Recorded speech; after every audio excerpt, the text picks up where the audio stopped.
خداوند کے زندہ اور پاک کلام میں سے سیموئیل کی دوسری کتاب اس کا پہلا باب۔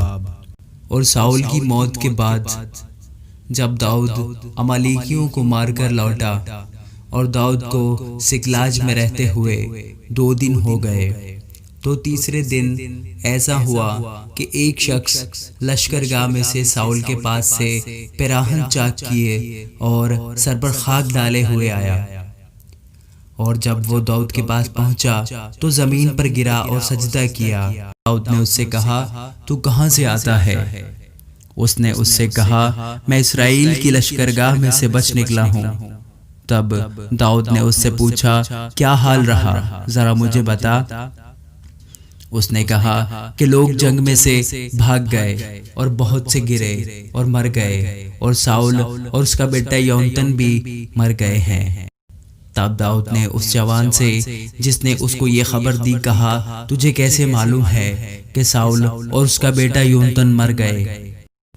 وہ جوان جس نے اس کو یہ خبر دی کہنے لگا، میں کوہ جلبوع پر اتفاقاً وارد ہوا اور کیا دیکھا کہ ساؤل اپنے نیزے پر جھکا ہوا ہے اور رتھ اور سوار اس کا پیچھا کیے آ رہے ہیں، اور جب اس نے اپنے پیچھے نگاہ کی تو مجھ کو دیکھا اور مجھے پکارا۔ میں نے جواب دیا، میں حاضر ہوں۔ اس نے مجھے کہا، تو کون ہے؟ میں نے اسے جواب دیا، میں عمالیکی ہوں۔ پھر اس نے مجھ سے کہا، میرے پاس کھڑا ہو کر مجھے قتل کر ڈال، کیونکہ میں بڑے عذاب میں ہوں اور اب تک میرا دم مجھ میں ہے۔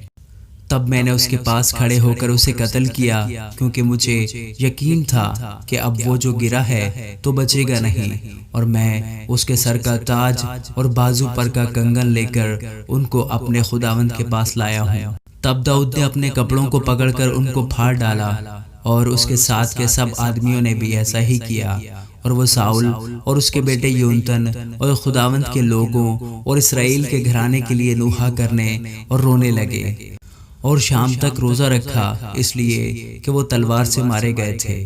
پھر داؤد نے اس جوان سے جو یہ خبر لایا تھا پوچھا کہ تو کہاں کا ہے؟ اس نے کہا، میں ایک پردیسی کا بیٹا اور عمالیکی ہوں۔ داؤد نے اس سے کہا، تو خداوند کے ممسوح کو ہلاک کرنے کے لیے اس پر ہاتھ چلانے سے کیوں نہ ڈرا؟ پھر داؤد نے ایک جوان کو بلا کر کہا، نزدیک جا اور اس پر حملہ کر۔ سو اس نے اسے مارا کہ وہ مر گیا۔ اور داؤد نے اس سے کہا، تیرا خون تیرے ہی سر پر ہو، کیونکہ تو ہی نے اپنے منہ سے آپ اپنے اوپر گواہی دی اور کہا کہ میں نے خداوند کے ممسوح کو جان سے مارا۔ اور داؤد نے ساؤل اور اس کے بیٹے یونتن پر اس مرثیہ کے ساتھ ماتم کیا، اور اس نے ان کو حکم دیا کہ بنی یہودا کو کمان کا گیت سکھائیں۔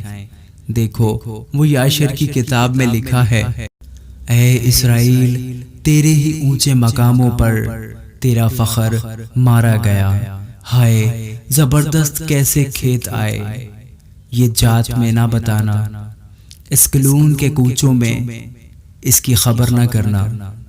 نہ ہو کہ فلسطینیوں کی بیٹیاں خوش ہوں، نہ ہو کہ نامختونوں کی بیٹیاں فخر کریں۔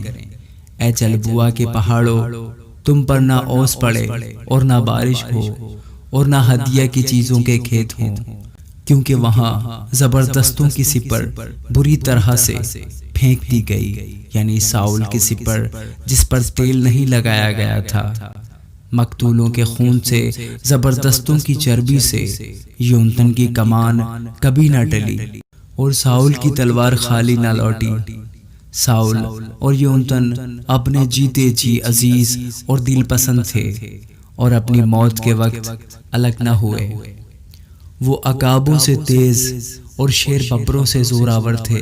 اے اسرائیل کی بیٹیوں، ساؤل پر رو، جس نے تم کو نفیس نفیس ارغوانی لباس پہنائے اور سونے کے زیوروں سے تمہاری پوشاک کو آراستہ کیا۔ ہائے لڑائی میں زبردست کیسے کھیت آئے، یونتن تیرے اونچے مقاموں پر قتل ہوا۔ اے میرے بھائی یونتن، مجھے تیرا غم ہے، تو مجھ کو بہت ہی مرغوب تھا۔